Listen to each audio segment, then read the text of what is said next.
grupo de personas que llevaron a cabo esta investigación está compuesto por Betsabe Alvarado Arzate, David Aurelio Soria, Jairo Ordóñez Carvajal, Lisbeth Carelli Trigueros Guerrero, José Guillermo Romero Juárez y su servidor, Alfredo Molina Pérez.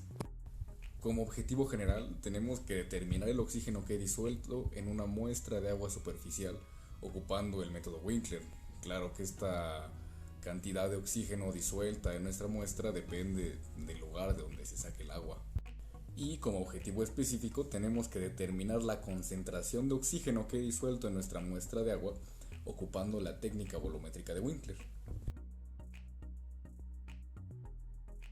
Llevó a cabo la práctica iniciando con la adición de agua a una probeta de 500 ml hasta la marca de 300 ml. Posteriormente se vació la botella de Winkler y se marcó con un plumín el contorno de agua de la botella. Nos cercioramos que las soluciones preparadas por los demás equipos estuviesen listas para ahora ocupar nuestra muestra de agua. Se midieron nuevamente 300 ml con la probeta y se vació a la botella. Después medimos con una pipeta 4 ml de sulfato de manganeso. Normalmente eran 2, pero se modificó. Al momento de adicionar el sulfato de manganeso, procuramos que la punta de la pipeta estuviera dentro de la muestra de agua. Seguido de esa adición, se adicionaron 2 ml de iodato de potasio, igual cuidando que la punta quedase debajo de la solución. Observando que la mezcla se tornaba blanquecina y al final de la adición tomó una tonalidad rojiza, esto porque nuestra mezcla contenía una buena cantidad de oxígeno disuelto. Se tapó la botella y se agitó. Esperamos 5 minutos y agitamos de nuevo. Posteriormente se agregó 1 mililitro de ácido sulfúrico concentrado, viendo 2 fases en la mezcla. Se tapó la botella y se agitó esperando una mezcla homogénea. Después de agitar, se observó un color amarillo-naranja cristalino. Posteriormente, se montó el sistema de titulación. Tomamos 100 mililitros de nuestra muestra y las adicionamos a un matraz Erlenmeyer. Se llenó la bureta con solución de tiosulfato y empezamos a titular esperando un cambio de color de un amarillo naranja a un amarillo menos intenso. Y observando el color, se notó el volumen gastado y añadimos 1 mililitro de almidón, adquiriendo un color verdoso y esperando con la titulación un cambio de color verdoso a azul.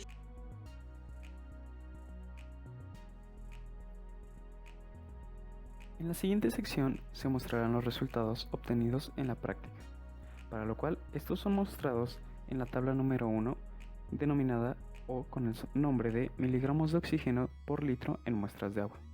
Dichos resultados fueron los obtenidos tanto por el equipo denominado como muestra propia, esta proveniente de la estanzuela Mineral del Chico Hidalgo, como también algunos otros resultados, estos de otros equipos, por ejemplo de Jacuba Hidalgo. Dichos resultados, como ya se mencionaron, están presentes en la tabla número 1. Posterior a esto, pasaremos a analizar el segmento de la discusión. Al analizar la cantidad de oxígeno libre disuelto en una muestra de agua proveniente de la estanzuela Mineral del Chico Hidalgo, podemos clasificarla en la condición de sobresaturada, debido a sus características con base en la información obtenida en la guía para la utilización de las valijas viajeras, documento en el que se establece una serie de parámetros en función de la concentración de oxígeno disuelto, plasmado en la siguiente tabla,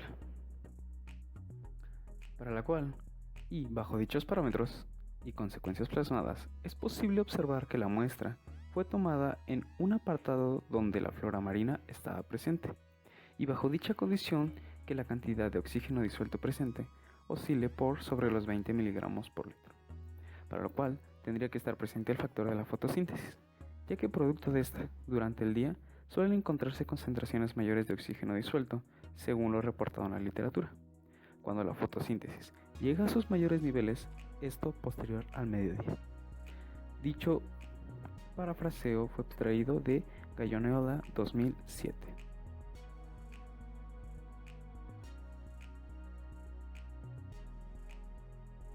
Por medio de la técnica de análisis volumétrico inventado por Ludwig Wilhelm Winkler, pudimos determinar la concentración de oxígeno disuelto en una muestra de agua superficial proveniente de la presa del Cedral, ubicada en el pueblo de la Estanzuela, perteneciente al municipio de Mineral del Chico, por lo que podemos hacer observaciones acerca de los medios que propiciaron dicha concentración.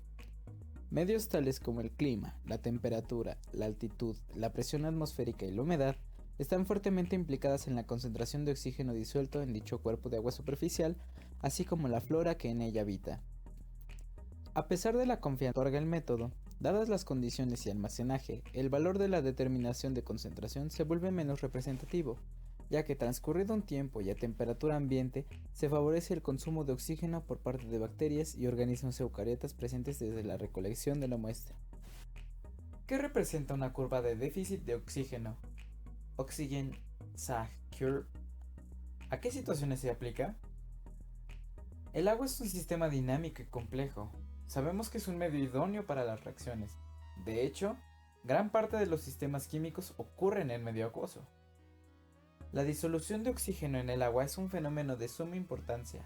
De hecho, la vida marina depende en gran medida de la cantidad de oxígeno disponible. La oxidación de materia orgánica y la reaireación de la corriente a través de la superficie de contacto aire-agua son dos de las reacciones más importantes que ocurren, y de esto depende en gran medida la cantidad de oxígeno disponible.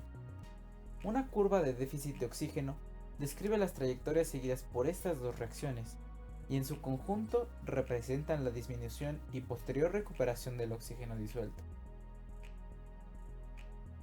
Dibuja un ejemplo de una curva de déficit de oxígeno que incluye las zonas que la integran, así como los efectos de la concentración de oxígeno disuelto en la fauna acuática. El déficit de oxígeno se da en aguas que, por la falta casi total del mismo, provoca muertes o daños a la vida en el agua. Debe considerarse que la solubilidad del oxígeno en agua es función de la temperatura y de la presión atmosférica. De esta manera, a mayor presión y menor temperatura, mayor será el nivel de saturación de oxígeno. La DBO, por sus siglas, es la demanda bioquímica de oxígeno. Este es un parámetro que determina la cantidad de oxígeno requerido para la oxidación de materia orgánica. La DBO es baja en aguas superficiales debido a que no hay gran cantidad de materia orgánica presente para consumir oxígeno. ¿Qué describe la ecuación de Streeter-Phelps? La curva que se obtiene representando la ecuación de Streeter-Phelps representa la disminución y posterior recuperación del oxígeno disuelto. Un punto importante de esta ecuación es que describe un punto crítico. Este se define cuando la tasa de consumo de oxígeno se iguala a la tasa de reaireación atmosférica. En este momento, la curva alcanza un mínimo.